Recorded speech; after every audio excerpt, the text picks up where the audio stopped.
who actually killed others and did very brave deeds. We didn't do any of those things.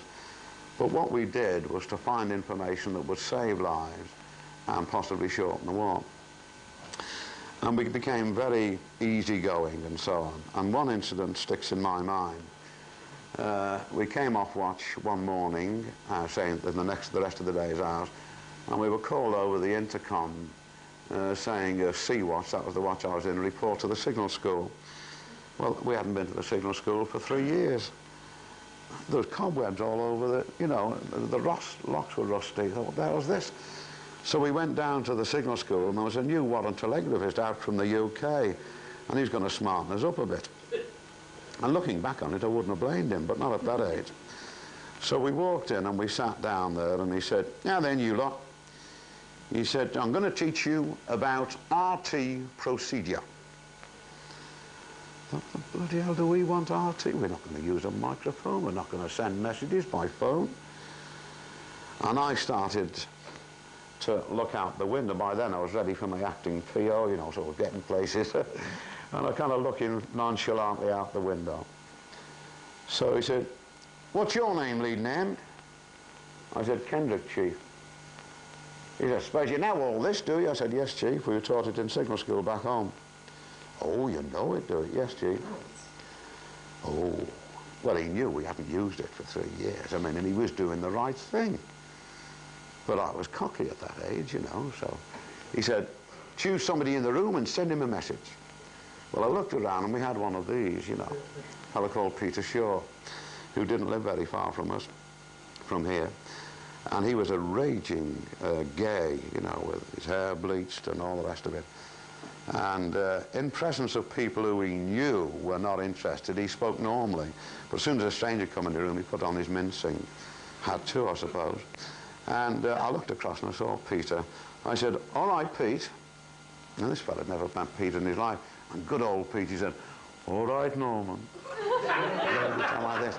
Chief looked at him like this. So I said, your call letters are JJ. All right, Norman. I said, mine's UG. Now, in those days, it was a different phonetic alphabet than the funny one that we're using today. And the letter J was jig, the letter G was George, and the letter U was uncle. So I'd given him 2 J's. And anyone who's been to the Middle East will know what jig jig stands for. Used to get little Arab boys coming up. Hey, master, jig jig, my sister, very good, you see.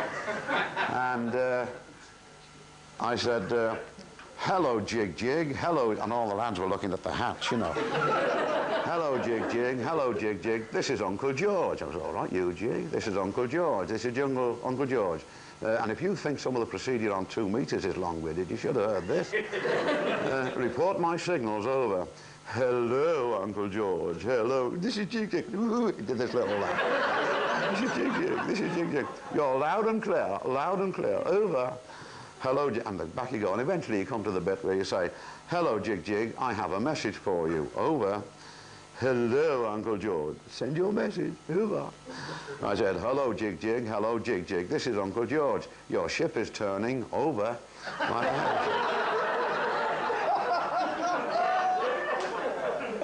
So all the hats went up, and the lad said, bugger it, you know. And I had to keep my face dead straight, and so did Peter.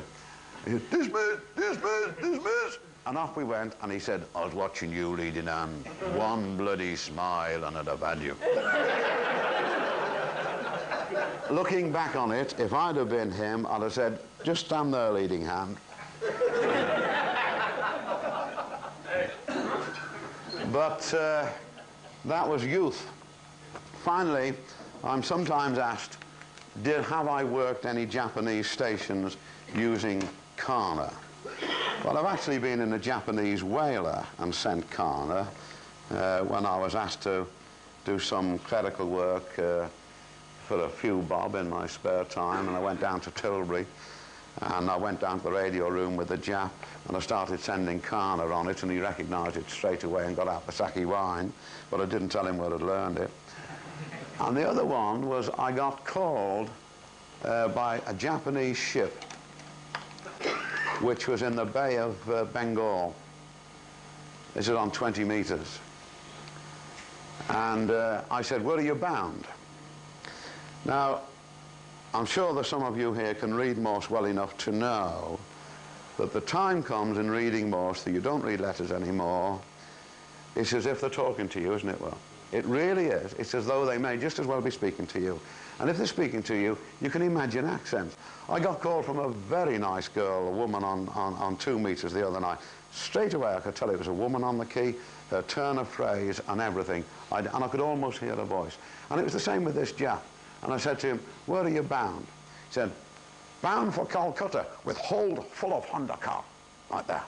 Oh, and I went bloody seething, you know. Oh, full of Honda car. You know. So I went back and I made this.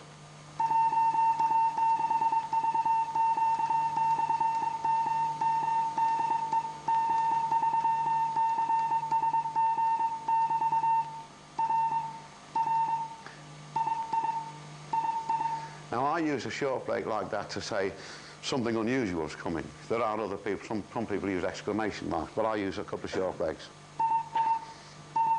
And here comes the car now.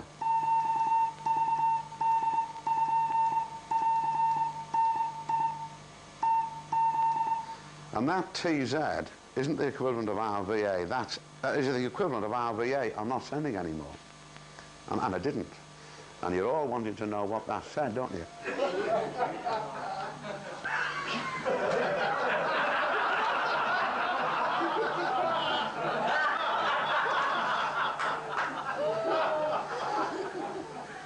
Well, I promised the ladies I wouldn't say a rude word, and I don't think I have. Thank you very much for your attention. I'm delighted that this has been videoed, because I have to say that for health reasons it's doubtful that I'll be able to come out very much more with this talk to anyone else, unless of course I have the assistance of some of my friends, like I have this evening, who brought me here and will be taking me home. Thank you very much indeed.